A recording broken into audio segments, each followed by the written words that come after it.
Pound kiwi over here. Okay, if I bring you back to the daily, it's kind of doing a little obvious V shape, right? So naturally, the bias here for now, at least on the daily scale, we can kind of expect a little bit more to the upside, maybe back to this high.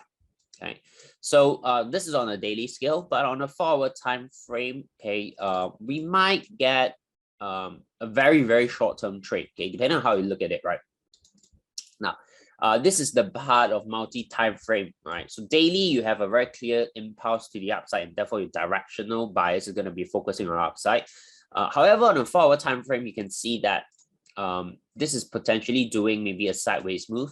And based on Elliott wave, we have a principle of 3-wave, right, as a guidance. So right now on this high here, we have 1, we have 2, and therefore we can't expect this to come back down to complete that 3 as a correction.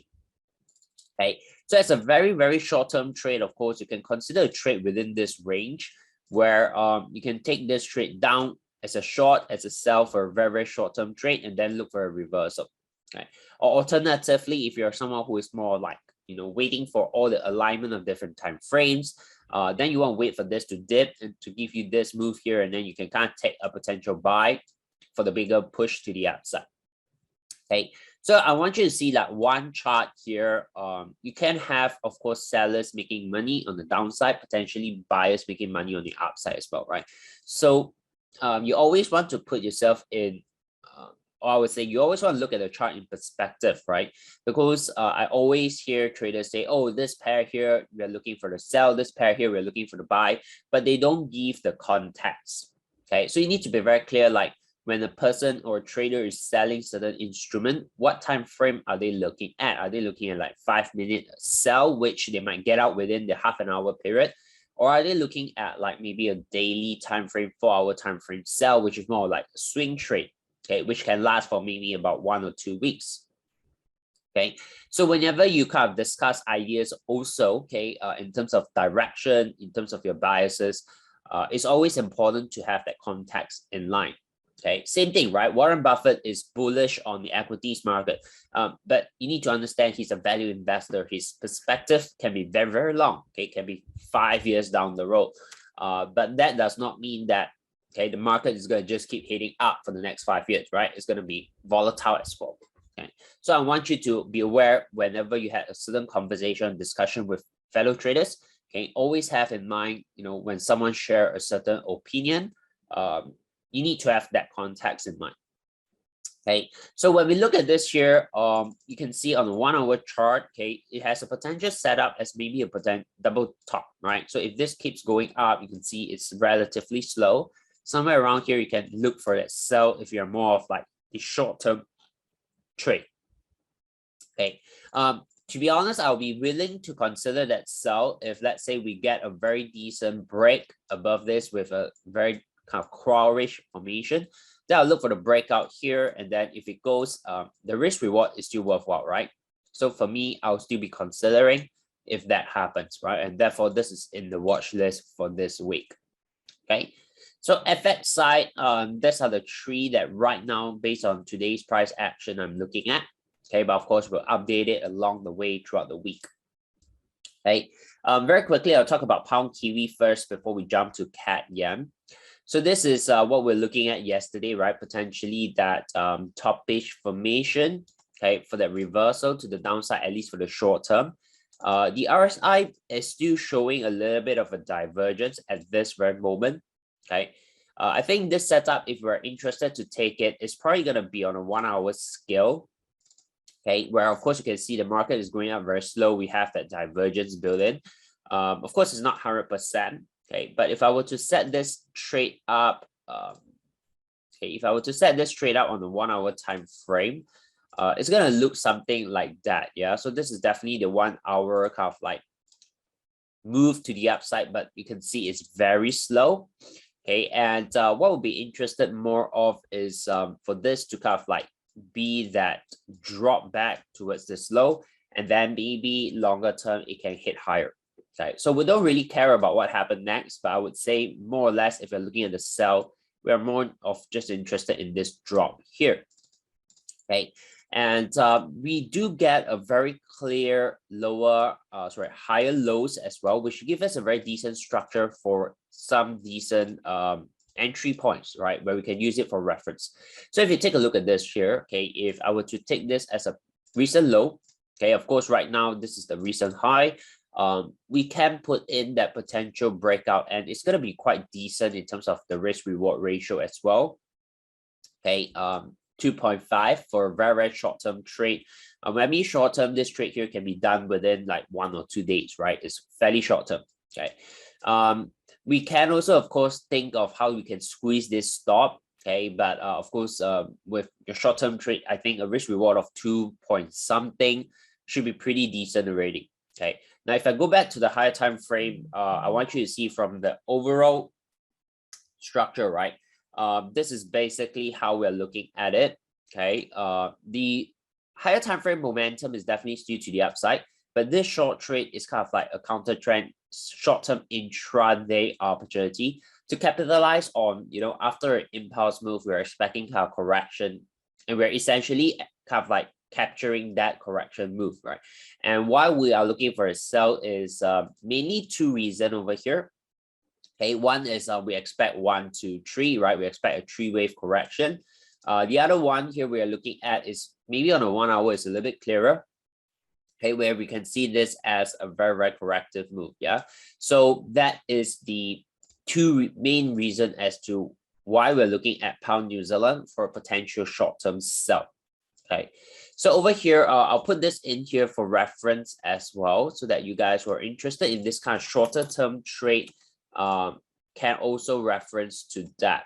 Okay, now for me, I'll also be putting in the pound New Zealand. Okay, but of course, this year, you need to understand that we don't have a risk reward 1:3. Based on this setup here, is just about 1:2.5. So you want to also factor that in if it fits into your, you know, your plan, and if this is something that is okay for you to consider. So first one, okay, we have our pound New Zealand trade trigger yesterday, and it's running pretty neat. Okay, and I've put up a post on Facebook in the group as well, saying that we'll shift our stops to break even. Okay, so very quickly, just jump into the chart to show you what is doing it. How is it doing right now? Okay, so a very quick recap. We kind of have this trade as a little correction to the top, has a divergence. We take the break. Okay, the stop was there. Okay, and we're saying that this is more or less a short-term trade, potentially coming back and retest this to give us that 1, 2, 3 here. Okay, so this was I would say more or less a very easy trade, because once we are able to tag in, once we're tagged in, the price actually just went straight down, okay, without much of a drawdown.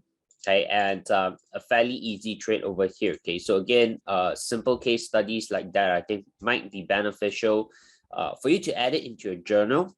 Okay, such that in the future, if you have a reference to some of these trades that kind of work out pretty ideally, okay, you have at least a collection of all those trades that you can reference back to.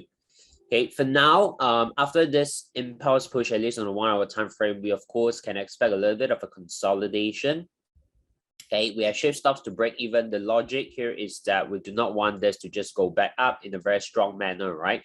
If that happens, it's more like a V, and then basically that's about it, right? This trade, you're not looking to sell it anymore. Okay. One way to look at it also, if some of you are interested, you can be a little bit more aggressive in your stop. Okay, where instead of like putting in a break even, because you can shift it a little bit lower here to kind of protect whatever profits that you have. In the event, if let's say this do a V shape, okay, at least you don't give away everything that you have right now. Okay, so in terms of how you're going to shift it, if let's say you decide to do it, of course, there's no fixed rule to that. Okay, but you can always use like on a 1 hour time frame, or even if you go down to a 30-minute time frame, you can find a little bit of a high and low. Okay, so on the 30-minute time frame, you can see this is where it is. Okay, so you can actually consider kind of like putting your stop trailing somewhere around here, right? 9580. Okay, so if I go back to the 1 hour time frame, okay, 1580 is probably somewhere around here, right? So you can see that 1580 is somewhere here. Okay, you might even want to consider like moving it lower towards like 5, right? 1.9550, which is gonna be here. Okay, so there's no really fixed rule to this. It's really depending on like how aggressive you're gonna manage that. Okay, so for us, for me right now, I'm still putting it at a break-even level. Okay, just want to give it time and see if this development to something like that. If it does, then I'll still be happy to have it at a break-even, and expect this to just go down from there. Pound New Zealand got hit with our take profit yesterday. Okay, so pretty decent trade. I think this is also one of the easy trade that we have recently.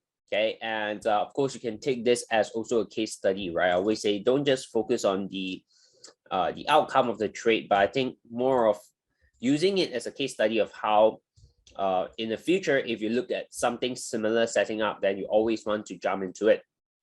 Okay, so this trade here, again, a very quick recap as to what we're looking out for.